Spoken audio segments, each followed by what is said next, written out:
Hello. स्वागत है आपका एक बार फिर से अरावली पाठशाला की ऑनलाइन क्लासेस में विद्यार्थियों। तो हम कक्षा 9 के गणित पढ़ रहे थे, जिसमें हमने शुरू किया था चैप्टर नंबर 9, जिसका नाम था वर्त या सर्कल। उसमें हमने 9.3 प्रश्नावली नंबर 9.3 चल रही थी। न्यू सिलेबस के अकॉर्डिंग ये वाली प्रश्नावली है, जो अभी ये पूरा को सिलेबस हम पढ़ा रहे हैं, जो अरावली पाठशाला पर आपको देखने को मिलेगा। पूरा ही न्यू सिलेबस के अकॉर्डिंग है। तो इसमें हम 9.3 में हमने 9 सवाल कंप्लीट कर लिए थे। आगे की प्रश्नावली आज की इस वीडियो लेक्चर में आपको देखने को मिलेगी, तो जुड़े रहिए हमारे चैनल पर। शुरू से लास्ट तक वीडियो को देखिएगा। चैनल पर अगर पहली बार आए हुए हो तो चैनल को सब्सक्राइब जरूर कर दीजिएगा। चलिए तो आज की एक वीडियो लेक्चर देखते हैं। देखिए, लास्ट क्लास हमारी थी वो यहाँ तक थी, जिसमें हमने ये वाला सवाल किया था, क्वेश्चन नंबर 9। ये 9 हमने कंप्लीट कर लिया था। आप अगर पहली बार आए हुए तो हमारे लास्ट वाला वीडियो जरूर देखिएगा, उसमें संपूर्ण कोर्स आपको मिल जाएंगे। ठीक है ना। आज का क्वेश्चन नंबर 10 से शुरू करेंगे अपन।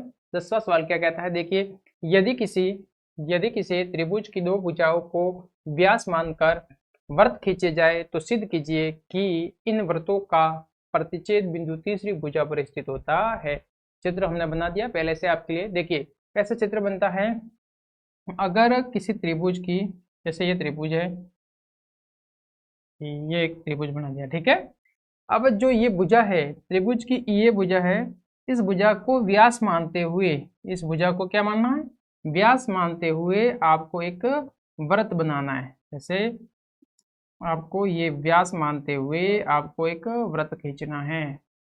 ये जैसे मैंने एक वृत्त खींचा, ठीक है ना। अब ये वाला है ना, एक ये वाला व्यास मानना है। त्रिभुज की दूसरी भुजा है, इसको आप व्यास मानोगे, फिर एक और वृत्त खींचोगे ऐसे ऐसे, ठीक है ना। इस प्रकार से इन दो, इसको व्यास मानना है। त्रिभुज की दो भुजा होती है ना, उस भुजाओं को क्रमशः आपको व्यास मान के दो त्रिभुज बनाने हैं, सॉरी दो वृत्त बनाने हैं। किस प्रकार से बनेंगे, वो इस प्रकार से बनेंगे।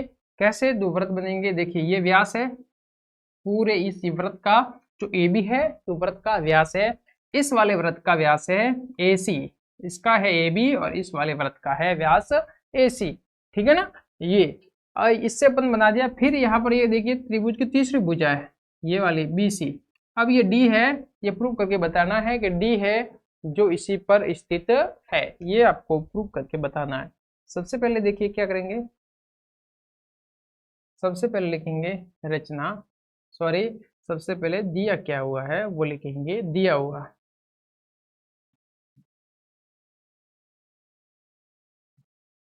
क्या दिया हुआ है, सबसे पहले दे रखा है त्रिभुज की दो भुजाओं को व्यास मानकर खींचे जाए। तो देखिए, त्रिभुज की दो भुजाओं को मानकर व्यास, त्रिभुज की दो भुजाओं को व्यास मानकर वृत्त खींचे गए। त्रिभुज की दो भुजाओं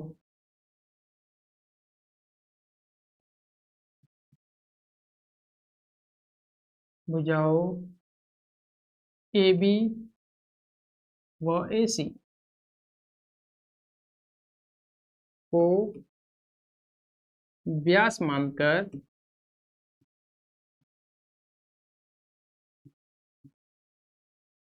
वृत्त खींचे गए, ठीक है ना। समझ में आया यहाँ तक।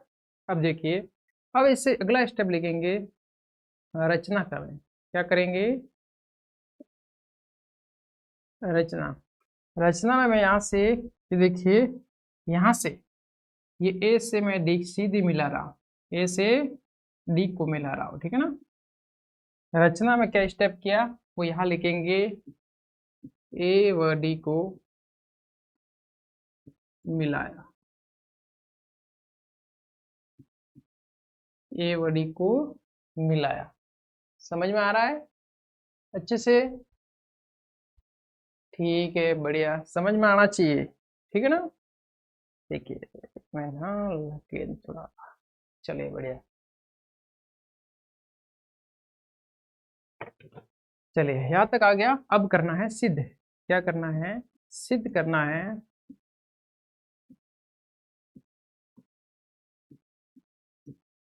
सिद्ध करना है सिद्ध कीजिए कि वृत्तों का प्रतिच्छेद बिंदु यानी कि डी है, जो प्रतिच्छेद बिंदु है तीसरी भुजा यानी बीसी पर स्थित है।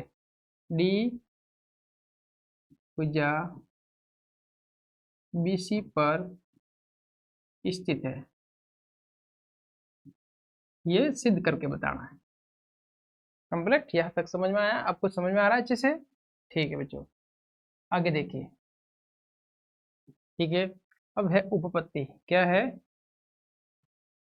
उपपत्ति में सवाल को हल करेंगे। देखिए, सबसे पहले यहाँ देखना है, इस प्रकार से आपको चित्र बनाना है। दो वृत्त, चित्र समझ में नहीं आया हो, चित्र जरूर देखिएगा, चित्र को समझिएगा, फिर सवाल होगा। त्रिभुज बनाया, त्रिभुज की ये भुजाओं को व्यास मानते हुए एक वृत्त बनाया, त्रिभुज की इस भुजा को भी व्यास मानते हुए एक वृत्त बनाया, फिर ए को हमने डी से मिलाया।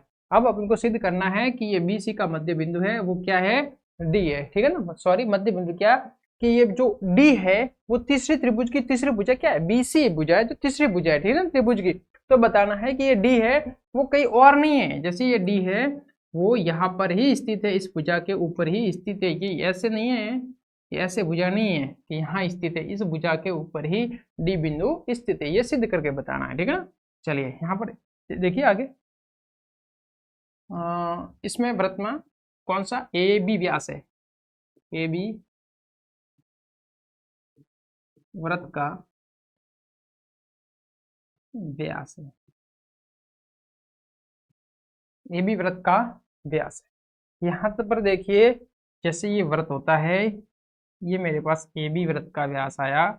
ठीक है बच्चों, समझ में आ रहा है? यहाँ से देखिए, यहाँ से मैंने एक यहाँ लाइन खींची है, ये जो लाइन आ रही है ये यहाँ से ये जा रही है, जो अपने डी बिंदु है, तो ये व्यास है। क्या है? व्यास। तो व्यास है जो यहाँ पर कौन बनेगा? जो अर्धवृत्त पर कौन बनेगा? कैसा? व्यास वृत्त को दो भागों में बांटता है, तो यहाँ से ये अर्धवृत्त पर बना हुआ कौन होगा? ठीक है ना, व्यास ने जो कौन बनाया किसी परिधि पर, अर्धवृत्त पर बना हुआ कौन होता है, और अर्धवृत्त पर बना हुआ कौन क्या होता है? आप सब जानते हो, अर्धवृत्त पर बना हुआ कौन 90 डिग्री का होता है। तो अपन लिखेंगे यहाँ पर कि अर्धवृत्त पर बना हुआ कौन 90 डिग्री का है। चलिए यहाँ तो देखिए, कौन ये रब कार्य है, मैंने यहाँ से देखिए ए बी और ये डी, मतलब कि ये वाला कौन कौन A B D, A B sorry ये वाला कौन है? ये कौन है? तो इस कौन को मैं लिखूंगा ए डी बी, या फिर बी डी ए, कुछ भी आपसे लिख सकते हो। तो मैंने लिखा ए डी बी बराबर 90 डिग्री। ये वाला हो गया समीकरण नंबर 1। यहाँ पर लिखेंगे ब्रैकेट में अर्धवृत्त पर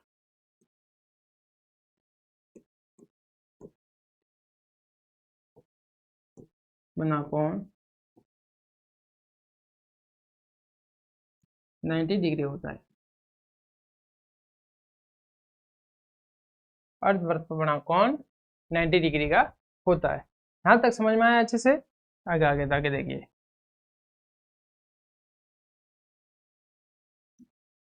इसी प्रकार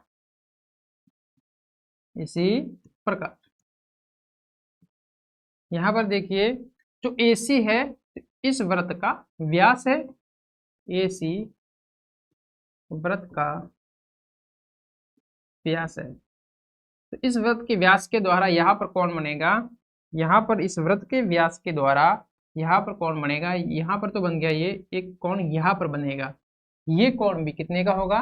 90 डिग्री का, क्योंकि जो A और C वृत्त का व्यास है, व्यास यहाँ पर कौन बना रहा है, तो वो कौन कितने का होगा? 90 डिग्री का होगा। ठीक है ना, तो यहाँ पर कौन ए डी सी बराबर 90 डिग्री, समीकरण नंबर 2। यहाँ पर भी लिखेंगे अर्धवृत्त पर बना कौन 90 का होता है, पर बना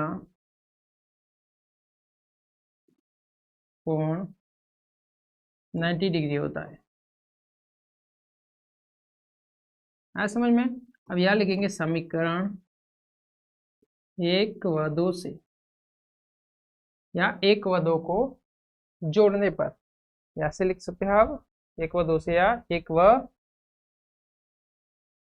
दो को जोड़ने पर समीकरण एक व दो को जोड़ना है। समीकरण एक क्या है? A D B, angle A D B plus angle A D C बराबर 90 प्लस 90। समझ में आ रहा बच्चों यहाँ से? ठीक है, आगे देखिए, यहाँ से आगे ए डी बी और A D C, angle A D B plus angle A D C, 90 और 90 कितना हो गया? 180 डिग्री। कितना हो गया? 180 डिग्री।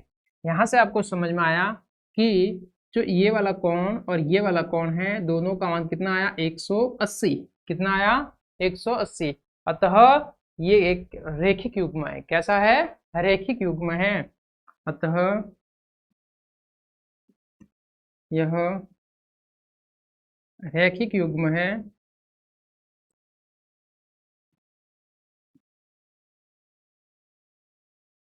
तथा BC एक सरल रेखा है। सरल रेखा है, इसलिए DBC पर स्थित है, स्थित होगा। ठीक है ना? इस प्रकार से ये अपना आंसर आ गया। समझ में आया? अच्छे से आप इसको देखो, अच्छे से लिखो। देखिए यहाँ पर अगर ये दोनों ही कोण का मान 180 डिग्री आ गया, मतलब कि ये जो एक सरल रेखा होगी, कैसे हो गई? सरल रेखा होगी। और यहाँ पर डी बिंदु स्थित था, ये एक सरल रेखा, सीधी रेखा हो गई। इससे पता चलता है कि जो डी है वो इसके ऊपर ही स्थित है। कंप्लीट। सवाल समझ में आया अच्छे प्रकार से? सवाल को एक बार देखिए, सवाल बहुत ही ज्यादा सरल सवाल है। समझ में आया? कंप्लीट बच्चों? ठीक है, आगे बढ़े। ठीक है, समझ लिया? देख लो एक बार इसको। ठीक है, ये आप जरूर लिखना है, ये भी लिखना पड़ता है कि यह एक रेखिक युग्म है और यह BC एक सरल रेखा है, इसलिए डी BC पर स्थित होगा। आगे देखिए, अगला अपना क्वेश्चन देखिए। अगला क्वेश्चन किस प्रकार से करते हैं वो देखिए। उभयनिष्ठ कर्ण AC वाले दो समकोण त्रिभुज ABC व ADC है, सिद्ध कीजिए कि CAD CBD है, आपस में बराबर है। इन दोनों को सिद्ध करना है। चलिए स्टार्ट करते हैं अपना ये क्वेश्चन। सबसे पहले आपको समकोण त्रिभुज दे रखा है। क्या दे रखा है? हमको समकोण त्रिभुज दिया हुआ है। चलिए यहाँ समकोण त्रिभुज बना देते हैं। ये वाला एक समकोण त्रिभुज आ गया। फिर इसके बाद क्या है? ABC समकोण त्रिभुज है। ये एक त्रिभुज होगा ADC, जैसे ये माना ABC,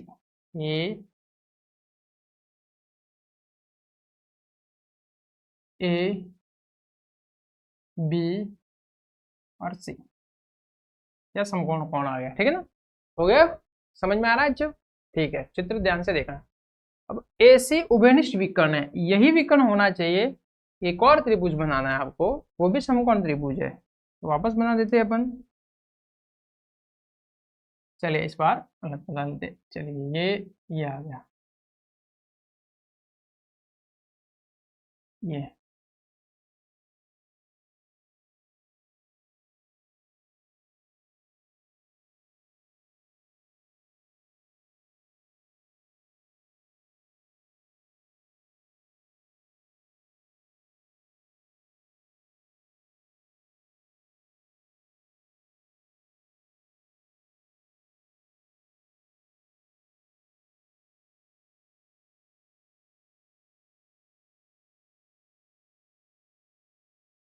ध्यान से देखिए। यहाँ पर मैं इसको सेटल कर रहा हूँ।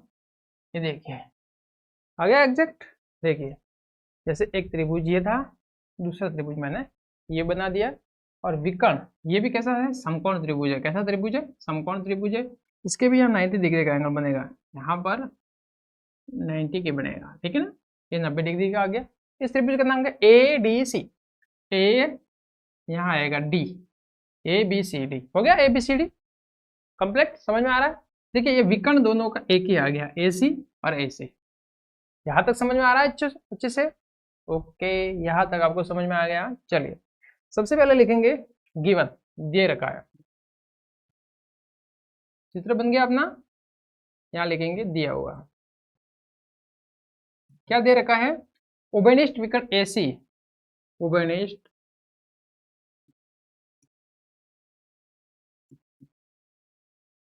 विकर्ण, उभयनिष्ठ विकर्ण एसी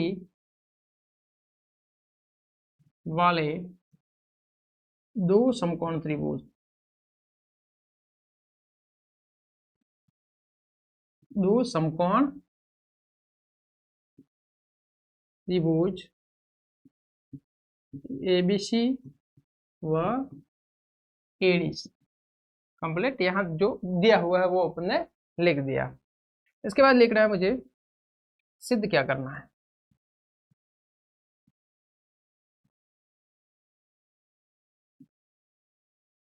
सिद्ध करना है वो करना है C A D, angle C A D equal होना चाहिए angle C B D,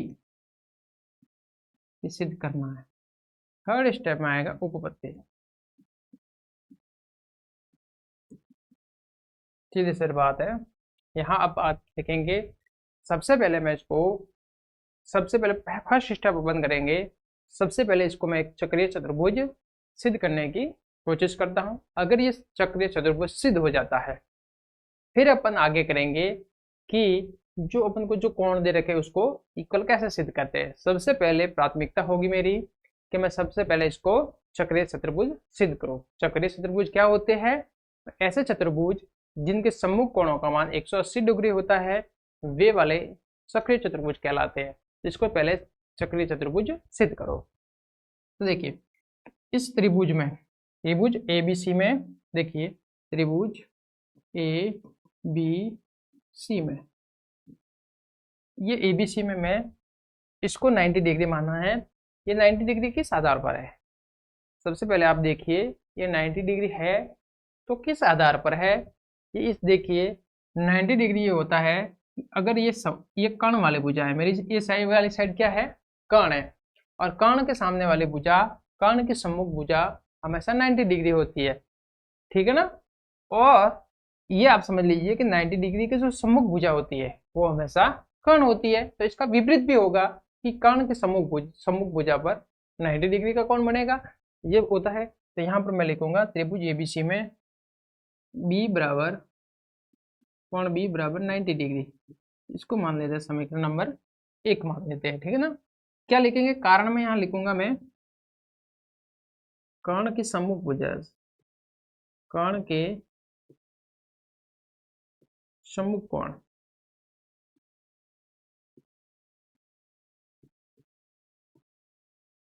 ninety degree होता है,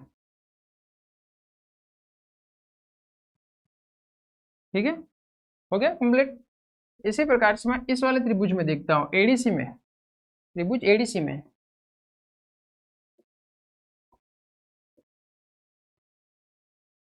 इसमें क्या होगा, डी बराबर 90 होगा, डी बराबर 90 डिग्री होगा। कैसा होगा, डी बराबर 90 डिग्री होगा। यहाँ पर लिखेंगे समीकरण नंबर 2। कैसा समीकरण नंबर लिखा मैंने, समीकरण नंबर 2। यहाँ पर भी कारण लिखूंगा, कर्ण की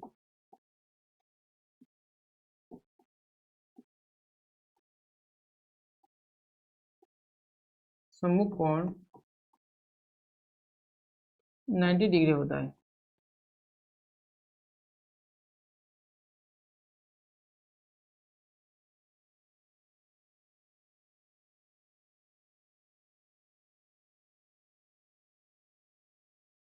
चलिए यहाँ तक हो गया। ये कितना आया, 90 डिग्री, ब्रैकेट में लिखना कर्ण के सम्मुख कोण 90 डिग्री होती है, ठीक है ना। चलिए यहाँ पर देखिए, अब आगे बढ़ते हैं अपन। देखिए समीकरण नंबर 1 व 2 से, 1 व दो को जोड़ देते हैं, ठीक है ना, जोड़ने पर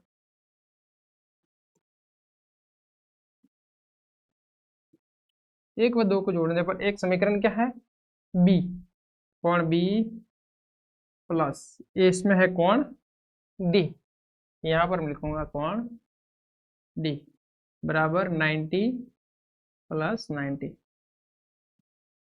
तो कोण बी और डी कितना हो गया, कोण बी प्लस कोण डी बराबर 180 डिग्री। क्या हो गया, 180 डिग्री।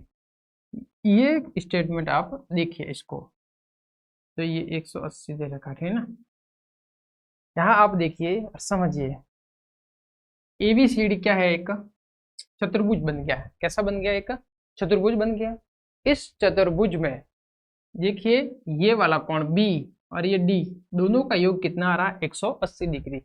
और ऐसा चतुर्भुज जिसके सम्मुख कोणों का योग 180 होता है वो चक्रीय चतुर्भुज कहलाता है।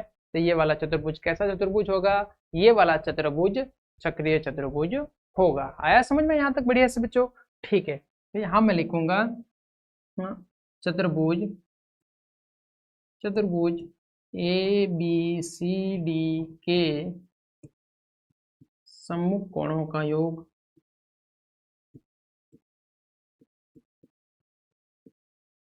सम्मुख कोणों का योग 180 डिग्री है, 180 डिग्री है। अतः यह एक चक्रीय चतुर्भुज है। कैसा चतुर्भुज है, चक्रीय चतुर्भुज। अतः यह एक चक्रीय चतुर्भुज है। कंसेप्ट क्लियर, समझ में आया बच्चों, अच्छे से समझ में आया होगा आपके। यहाँ तक मैंने क्या बोला था, सबसे पहले इसको प्रूव करना है चक्रीय चतुर्भुज। अब देखिए चक्रीय चतुर्भुज है तो मतलब जो व्रत बनेगा, जो व्रत बनेगा उसकी परिधि को सब टच करते हुए सब जाएंगे। ये जितने भी बिंदु है, जितने भी ए बी सी डी है, ये व्रत की परिधि को टच करते हुए जाएंगे। इस प्रकार से बनेगा, इस प्रकार से आपके व्रत बनेगा। तो मतलब ये चक्रीय चतुर्भुज है, इस प्रकार से इसको व्रत होगा। अब देखिए मुझे प्रूव क्या करना है, प्रूव करना है ए सी डी और बी सी डी। इसको प्रूव करने के लिए सबसे पहले देखिए अपन क्या करेंगे। इससे पहले देखिए यहां से मैंने एक ये विकर्ण आ गया, क्या आ गया, ये पूरा एक विकर्ण आ गया, ठीक है ना, दिखाई दे रहा बच्चों, ठीक है, बढ़िया। अब देखिए आप सी ए डी, क्या सी ए डी, तो देखिए सी ए का सी ए और डी, ये वाला कोण, ठीक है, ये वाला कोण जैसे आप इसको एक नाम दे दीजिए, ठीक है ना। फिर एक है बी सी डी ना, sorry C B D, C B और डी, ये वाला कोण, इसको नाम दीजिए आप जैसे बोले दो, ठीक है। अब ये दो कोण आ गए, इन दोनों कोणों का आपको प्रूव करके बताना है कि भाई बराबर है दोनों।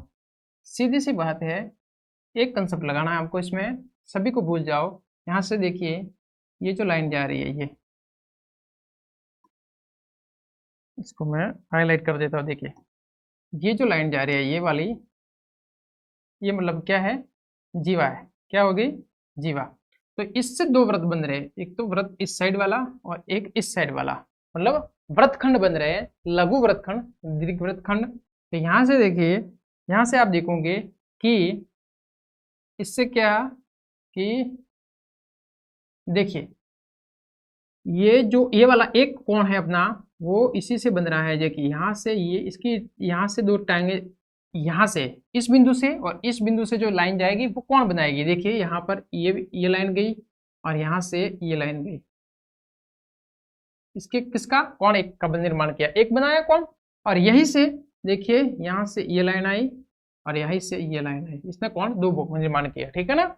मतलब कि एक ही व्रतखंड में, ये एक ही व्रतखंड, ये जीवा है, ये एक इस व्रतखंड में, ये जो जीवा है वो इस बड़े वाले व्रतखंड में ही दो कोण बना रही है। तो देखिए ये दोनों ही, यहां से देखिए आप, ये वाली लाइन और ये वाली लाइन इसी जीवा से जा रही है, ये वाले, इसके लिए ये वाली लाइन इसी जीवा से दोनों बिंदुओं से जा रही है और एक ही वृत्तखंड में कोण बना रही है। अतः एक ही वृत्तखंड में बनने वाले कोण समान होते हैं। तो यही आपको लिखना है। तो मैं यहाँ पर सबसे पहले यहाँ रब कर रहा हूँ, ठीक है।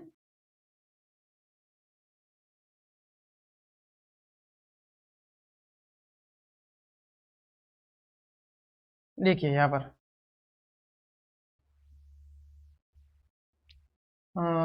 यहाँ से अपन लिखेंगे, सीधा सब लिख देंगे सी ए डी इक्वल होगा सी बी डी। और सी बी डी यहाँ लिखेंगे एक ही वृत्तखंड,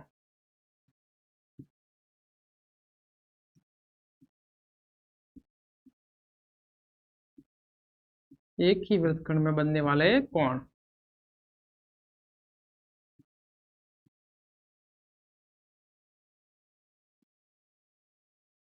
बराबर होते हैं।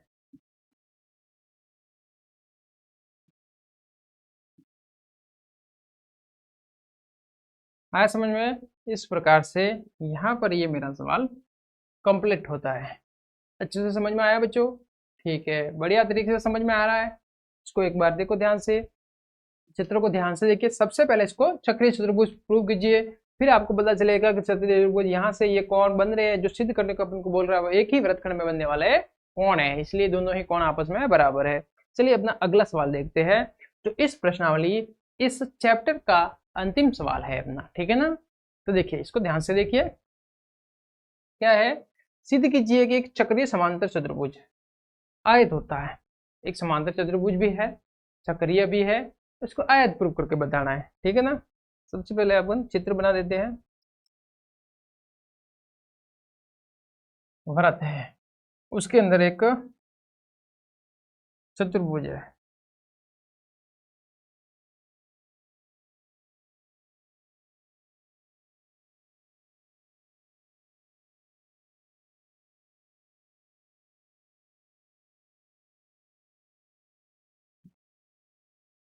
वृत्त है, उसके अंदर एक चतुर्भुज है। चित्र बनेगा जैसे कि ए बी सी डी।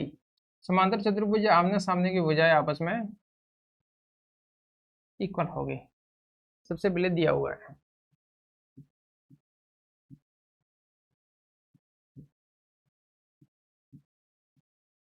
दिया हुआ क्या है? चक्रीय समांतर चतुर्भुज। क्या दिया हुआ है? चक्रीय समांतर चतुर्भुज।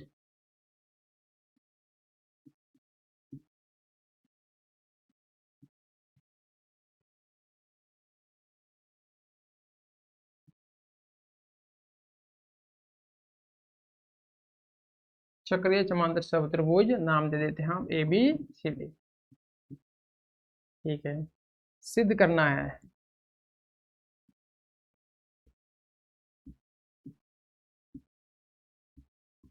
ए बी सी डी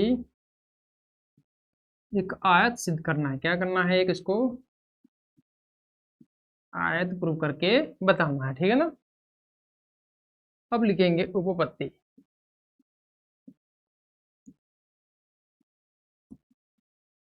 उपपत्ति में देखिए, उपपत्ति कैसे लिखेंगे? उपपत्ति में देखिए, सबसे पहले यहाँ देखिए कि एबीसीडी एक समांतर चतुर्भुज है। क्या है? समांतर चतुर्भुज ए बी सी डी एक समांतर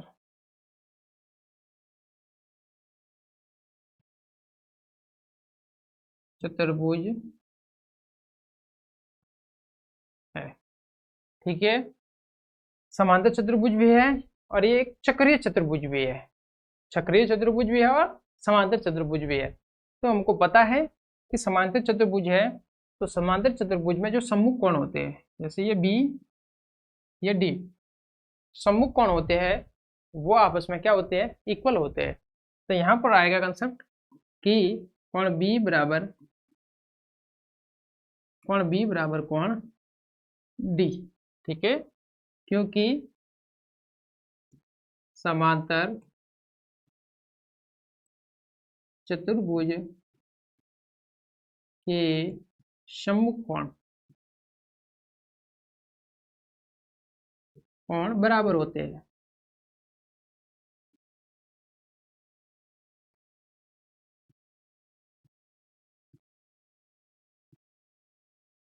समांतर चतुर्भुज के सम्मुख कोण बराबर होते हैं, समीकरण नंबर 1। ठीक, समझ में आया अच्छे से बच्चों? ठीक है, अब देखिए ABCD जो चतुर्भुज है एक चक्रीय चतुर्भुज है। कैसा चतुर्भुज है?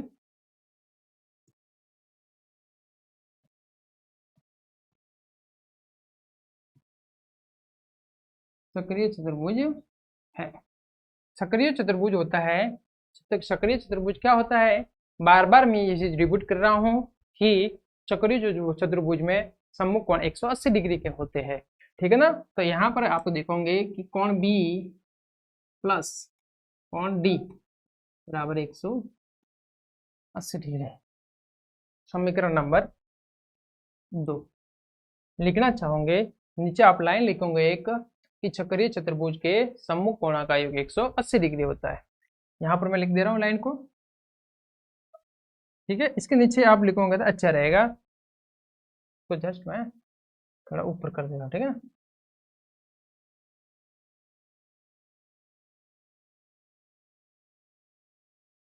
ठीक, यहाँ पर आप एक लाइन बना देना, यहाँ से आप लिख देना ब्रैकेट में, मैं इसको ब्रश कर रहा हूँ, आप यहाँ पर लिख देना।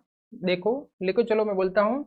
देखो यहाँ आप लिखना कि चक्रीय चतुर्भुज के सम्मुख कोणों का योग 180 डिग्री होता है। यहाँ पर आप एक लाइन लिख देना। ठीक है ना? चलिए अब अपन आगे बढ़ते हैं। समीकरण